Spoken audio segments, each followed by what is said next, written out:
que vous voulez conquérir une femme. Bon, une femme c'est toujours une raison très valable. Bref, il y en a plusieurs, pourvu qu'elles soient suffisantes. Moi personnellement, je bosse dur parce que je veux prouver à mes parents qu'ils n'ont pas eu tort de m'éduquer, qu'ils n'ont pas eu tort de se sacrifier pour moi. Je veux leur donner tout le bonheur qu'ils méritent. Je veux leur prouver que ces années d'école n'ont pas été vaines. Parce que perso, j'ai jamais aimé l'école.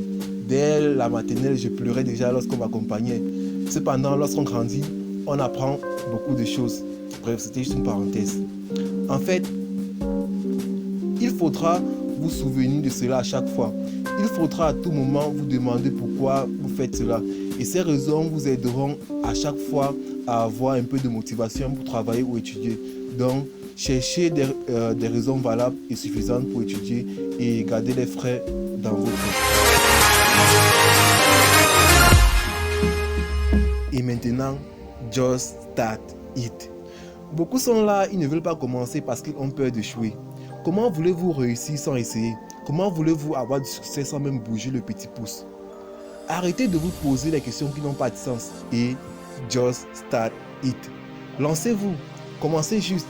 Et lorsque vous serez lancé, vous n'aurez plus la flemme parce que vous serez en train de faire quelque chose qui vous paraissait difficile au départ. On voit ça le plus souvent le matin quand le réveil sonne. Beaucoup disent qu'il fait trop froid, qu'ils ne veulent pas travailler dans ce genre de situation. Perso, ça c'était mon excuse préférée.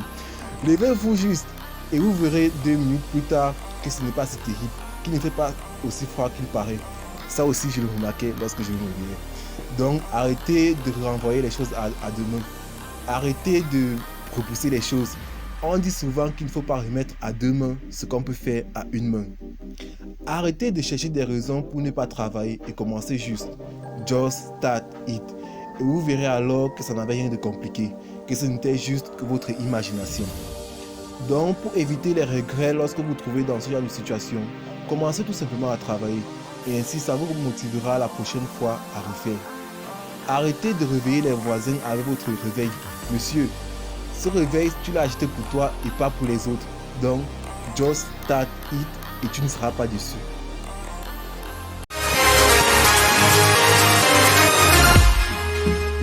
Un autre conseil, ne vous en voulez pas.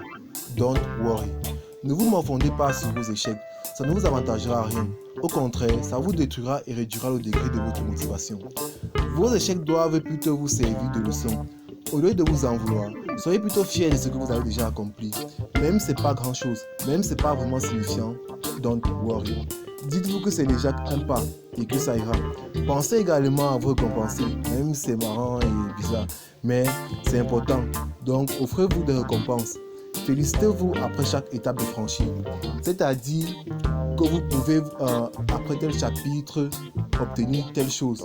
Par exemple, pour un élève, après tel chapitre de maths ou de physique de réviser, il pourra déjà peut-être maîtriser le calcul des matrices. Ou alors, il pourra encore causer pendant 1 heure avec sa copine ou son copain. C'est ça qui l'intéresse parce qu'on vous connaît. Donc, ne négligez pas ce point. À présent, je vais vous donner quelques astuces pour pouvoir garder votre motivation constante, sinon croissante. Premier point, contrôlez son entourage. Entourez-vous de bonnes personnes, des personnes qui vous motivent, des personnes qui vous poussent à avancer. Il faudrait que les gens avec qui vous marchiez soient ceux-là qui vous poussent à avancer. Si ce n'est pas le cas, éloignez-vous d'eux. Ne marchez pas avec des gens qui vous disent que ce que vous faites est une perte de temps. Deuxième point, musique et pause. Faites des pauses quand vous travaillez. Non seulement ça permet d'oxygéner le cerveau, mais aussi ça vous permet de rester focus sur ce que vous faites. Et en plus, pendant les heures de pause, vous pouvez revenir à la question pourquoi je fais cela. La méthode SMART, troisième point.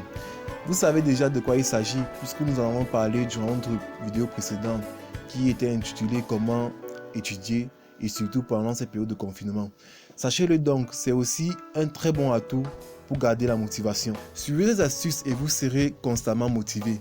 En gros, c'est grâce à ces astuces que nous sommes toujours motivés et c'est ainsi que font la majeure partie des gens qui veulent réussir.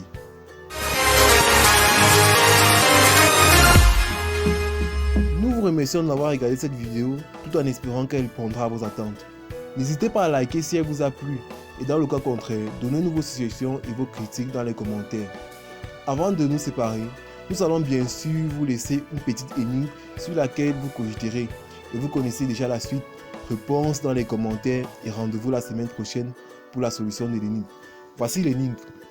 Avec les lettres de mon nom, on peut écrire celle de ma maison. Qui suis-je? Bonne réflexion. N'oubliez pas surtout de vous abonner si vous ne l'avez pas encore fait. De partager au maximum cette vidéo pour pouvoir faire bénéficier aussi les autres. Merci et rendez-vous à la semaine prochaine pour une nouvelle vidéo.